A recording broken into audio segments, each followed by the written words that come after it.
What's up, my artsy cookie? If you are an artist and you're planning to offer commissions or you're just starting out, there are some serious scams that have been targeting artists that you need to know about. Obviously, we've all encountered different online scams. Depending on what industry you are in, maybe you got it from your email, your Facebook, or whatever. But this time, this scam is specifically targeting towards artists. So I think it's important to talk about it. One of our most recent Instagram scams have been targeting towards artists. So if you're new and you're planning to open your work up for commission, you gotta know those scam artists' MO in order to protect yourself. So the way those scammers operate is usually they will contact you for social media like Instagram, Facebook, Reddit, and they will pretend to get a commission from you. And the worst part is that their scams getting more and more intricate, which means that for an untrained eye, especially if you're just starting out, you don't have enough experience, or you don't have a system set up, it is very easy to get scammed.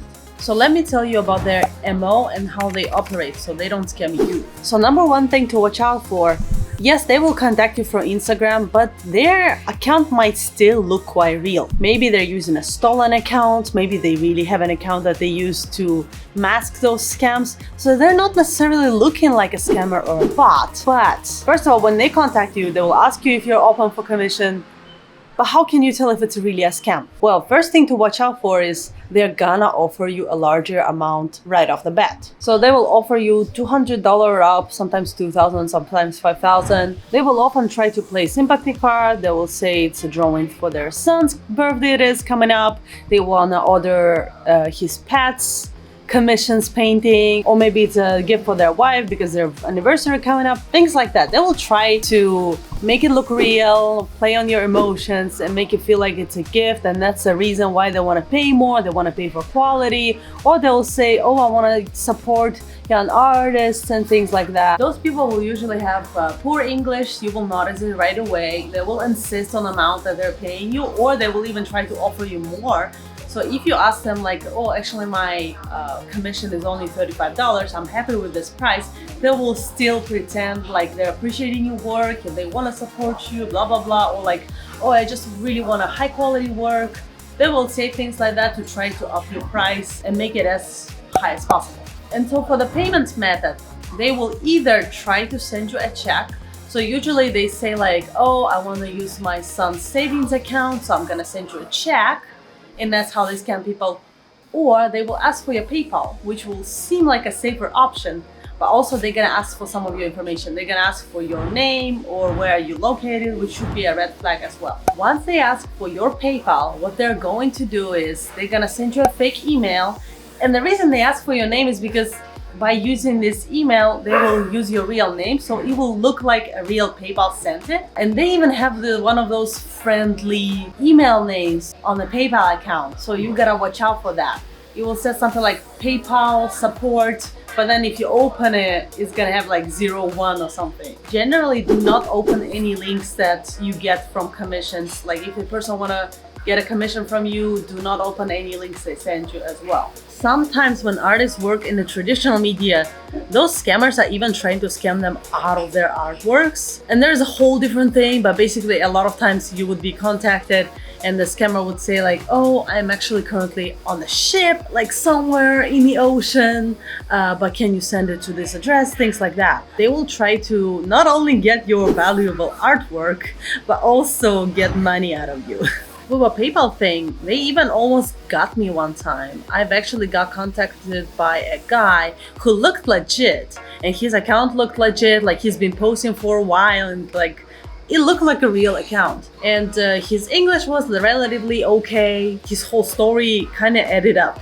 And the price range wasn't as big. It was only $200, which is, you know, for some of my very high-res artworks, sometimes I do charge higher. So like it wasn't that shady to begin with. So at first I wasn't sure. It looked like a real commission purchase, and because the price kind of lined up with what I had at the time, like they almost got me.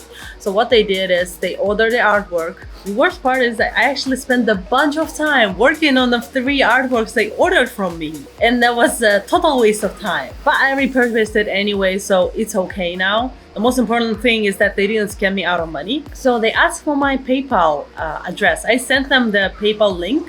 If you're operating through PayPal, there is such a thing as PayPal Me. You can get your custom link, and that's a way that people can send you money. So they claimed that it wasn't working, and they asked for my PayPal email. So I sent it. Like, honestly, they got me there. I thought that maybe the link isn't working because at the time I just installed PayPal Me, so I figured that maybe there is something wrong with the link or it's not going through. So I gave them my email, and then I was checking my PayPal, nothing was coming in. I was waiting, nothing was coming in again. I checked my emails and I didn't get anything, and they would keep asking me whether or not I got an email. And here's the thing, I didn't get an email from them, probably because I already have my email set up so that a lot of scammy emails cannot contact me. I've spent a lot of time filtering things like that. So that might have contributed to that, but I never got their email. But the thing is, they were constantly asking me about it and saying like, you should check it, make sure to check it. Like, they were really caring whether or not money are coming in to me more than they're actually caring about getting the artwork, which was really weird. So that's when I started checking, and I realized that this scam has been going on for a while now. And this guy was just generally better than a lot of them. Like, he had a okay English. The amount seemed reasonable. Like, he asked for PayPal, which, you know, if they're not asking for check, they're asking for PayPal, you lower your guard down. But email is how they get you. So if you get an email from PayPal, be careful, make sure to check what is it coming from. Do not click any links, because PayPal would never send you links like that. You can also go on your PayPal account and check it internally, because any information or notification coming out through your email, they should be in your PayPal internally. If there is nothing, no amounts, there is no notification, nothing like that, do not worry, it would be on their website. So just don't click on any links, especially if it's like on PayPal account, after you get a commission. And yes, while I did spend a bunch of time working on the artwork, and like, my first reaction was a big disappointment because I wasted a lot of time, but at least I didn't get scammed out of money. And I found a way to actually repurpose that work. So what you can do if you did get scammed and wasted your time, but you caught it in time, you didn't actually got scammed out of money, just scammed out of your time. What I did is I used those paintings as an example for my commissions.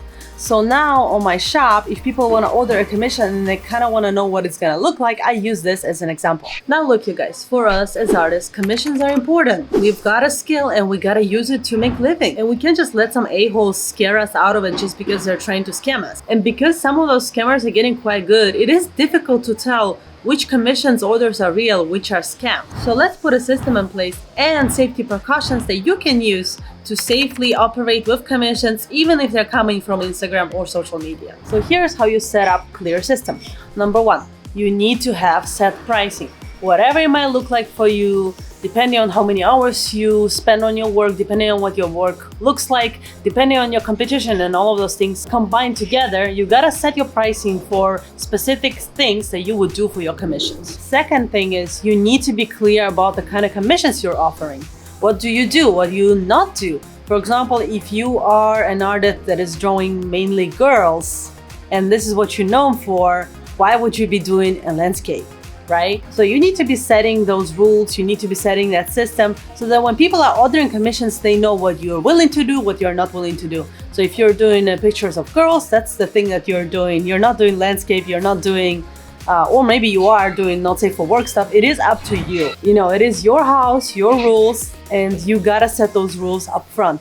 Better yet, share it on your social media so that people that are ordering commission from you already have information about the pricing, about the kind of commission you do, how much would it cost for a portrait versus a full body commission, and things like that. Generally, when you are getting a commission from people from your social media, they should expect for you to do the kind of style that you're doing in your social media. That's the reason they're getting your work as a commission in the first place. Better yet, share those things, create a post, and be clear about what you do, how much it would cost, and have it on your social media so people can see it and it's easier for them to order and have expectations as well. Now, when you're clear with the kind of commissions that you offer and you're clear with your pricing, you gotta figure out and set your payment method. It's important to have several type of payment method in place, ready to go, so when the person is ordering commission from you, you have a reliable, protected source through which you're getting paid. Now, it is still a good idea to have PayPal. I think PayPal is really useful. You just gotta be careful.